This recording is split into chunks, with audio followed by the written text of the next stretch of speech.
حضرات گرامی قدر یہ بھی یاد رکھو، یہ توحید اس لیے ضروری ہے کہ زندگی کے سارے اعمال، میری اور آپ کی نمازیں، میری اور آپ کے یہ حج اور عمرے،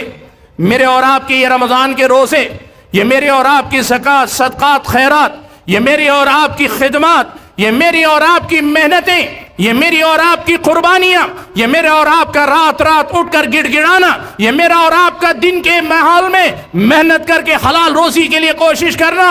یہ سب اکارت جائے گا، بیکار ہو جائے گا اگر توحید کی بنیاد میرے اور آپ کے پاس نہ ہوگی۔ ان ساری چیزوں کی قدر و قیمت توحید کے ساتھ ہے، توحید کے بعد ہے، توحید کے بغیر ان میں سے کسی چیز کی کوئی ویلیو نہیں۔ سبحان اللہ۔ دیکھو عقیدے کی بات، ایمان کی بات، یہ پیارے نبی صلی اللہ علیہ وسلم اور انبیاء علیہم السلام سارے کے سارے معصوم عن الخطا ہیں، آپ سے گناہ نہیں ہوتے۔ اللہ تبارک و تعالیٰ نے شرک سے، گناہوں سے آپ کی حفاظت کی ہوئی ہے، لیکن مسئلے کی نزاکت اور مسئلے کے نقصان اور مسئلے کی خطرناکی کو واضح کرنے کے لیے اللہ تعالیٰ نے جب شرک کا تذکرہ کیا تو انبیاء کا تذکرہ کرنے کے بعد کہا، کئی انبیاء کا، سورہ انعام میں اللہ تعالیٰ نے 18 انبیاء کے مسلسل نام لیے ایک کے بعد دیگرے، اور اس کے بعد اللہ تعالیٰ نے کہا وَمِنْ آبَائِهِمْ وَذُرِّيَّاتِهِمْ وَإِخْوَانِهِمْ، ان کے آباء و اجداد میں بھی، ان کے اپنے بھائی بندو خاندان قبیلے میں بھی، ان کی اولاد میں بھی ہم نے بہت ساروں کو نبوت سے سرفراز کیا۔ سب کا تذکرہ کرنے کے بعد اللہ نے کہا وَلَوْ أَشْرَكُوا،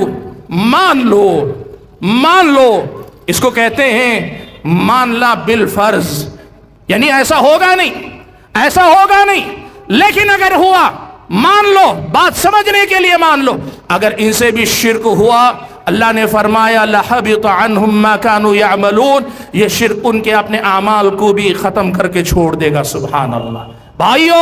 یہاں مسئلہ انبیاء علیہ السلام کے بارے میں صاف رکھو، انبیاء معصوم ہیں، انبیاء سے شرک نہیں ہوتا، نہیں ہو سکتا، اور ہوا نہیں۔ انبیاء تو چلے بھی گئے، کوئی ان میں سے کس قسم کے کسی معاملے میں نہیں تھا، لیکن یہ آیت اللہ نے قرآن مجید میں اتار کر مجھ کو اور آپ کو سکھایا، مجھ کو اور آپ کو پڑھایا کہ یاد رکھو تمہارے سارے اعمال کی قدر و قیمت میری توحید کے بعد ہے، اور میری توحید ہی میں اگر تم نے سمجھوتا کر لیا تمہارے اعمال کی میرے پاس کوئی حیثیت نہیں۔ وَلَوْ أَشْرَكُوا لَحَبِطَ عَنْهُمْ مَا كَانُوا يَعْمَلُونَ۔ حضرات گرامی قدر،